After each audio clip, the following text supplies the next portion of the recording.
खबर बहराइच जनपद से, जहां शंकरपुर में आज उत्तर प्रदेश के पूर्व न्यायाधीश प्रमोद कुमार मिश्रा ने घमंडी आश्रम पर परशुराम भगवान की प्रतिमा का अनावरण किया और ब्राह्मण समाज के लोगों को एकजुट होकर ब्राह्मण समाज के प्रति बोलने वालों को करारा जवाब देने की बात कही।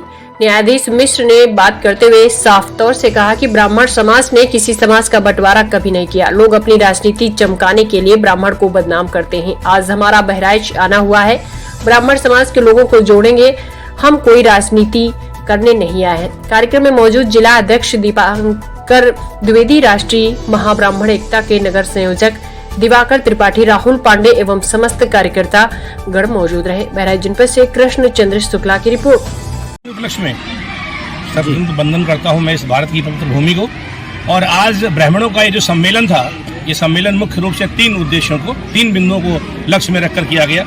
सबसे पहला उद्देश्य कि हम ब्राह्मणों को एकत्रित करके और भगवान परशुराम की स्थापना, और दूसरा उद्देश्य कि वे लोग जो ये नहीं जानते हैं कि इस पूरे भारत देश में ना ब्राह्मण है, न क्षत्रिय है, न वैश्य, न शूद्र है। साफ साफ शब्दों में भगवान कृष्ण ने बोला है गीता में कि कुलेन जन्मना न जायते कर्मणा ते क्षत्रिय ब्राह्मण भवेत्। मतलब साफ है इसका कि कोई भी व्यक्ति न जात से शूद्र होता है, न ब्राह्मण होता है, अगर वो ब्राह्मणों का कार्य करता है। भगवान राम ने स्वयं कहा है कि जब उन्होंने कहा कि राक्षस आपने विभीषण को नहीं मारा और आपने कहा था मैं निश्चरहीन करूंगा मैं, तो आपकी तपस्या कैसे, आपकी प्रतिज्ञा कैसे पूरी होगी? तो भगवान राम ने साफ साफ शब्दों में कहा राधेश्याम रामायण में कि कुल जाति धर्म से कोई भी सुर असुर न माना जाता है, आचरणों से देवता और निश्चर पहचाना जाता है। तो फिर ऐसे में फिर लोग केवल ब्राह्मणों को टारगेट बना रहे हैं और कह रहे हैं कि ब्राह्मणों ने रामायण लिखी। रामायण क्या है?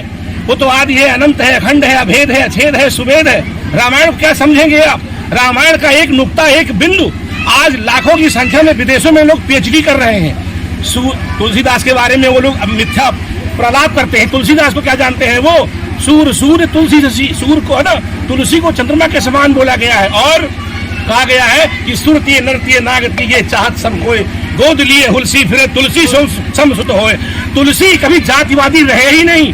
उन्होंने रामायण के शुरू में कहा कि बंदऊ मुनि पद कंद कृपा सिंधु निर्मय। सबसे पहले उन्होंने वाल्मीकि की वंदना की है, जिसको हम लोग दलित कहते हैं। और ऐसे श्रेष्ठ व्यक्ति को कि जो कभी व्यक्तिवादी रहा ही नहीं, जो समष्टिवादी है, उनको लोग आरोपित करते हैं सिर्फ इसलिए कि वो ब्राह्मण है। अब वो तुलसीदास नहीं है, वो दूबे हो गए।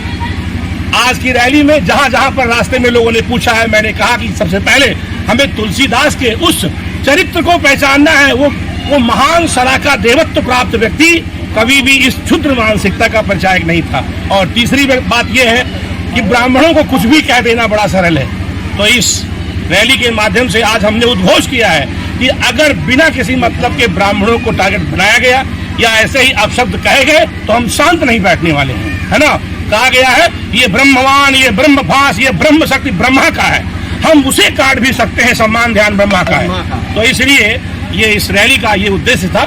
और मैं बहुत बहुत धन्यवाद देता हूँ आप लोगों को कि आपने हमारी वाणी को लोगों तक पहुँचाने में हमारा। सर आज क्या कार्यक्रम था, आज आपका आना हुआ?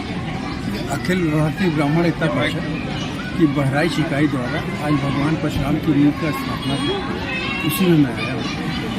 और यहाँ लोगों से मिल करके बहुत प्रसन्नता हुई, बहुत खुशी हुई। ऐसा लग रहा है कि अपने परिवार में आया और भगवान परशुराम की मूर्ति को माल्यार्पण करके स्थापित करके मैं अपने आप को बड़ा सौभाग्यशाली समझता हूँ।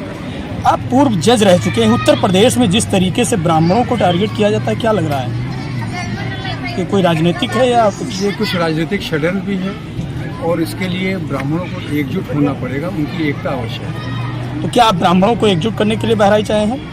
हाँ, हमारे कार्यक्रम में ये भी हमारी योजना थी कि सभी ब्राह्मणों को एक बहराइच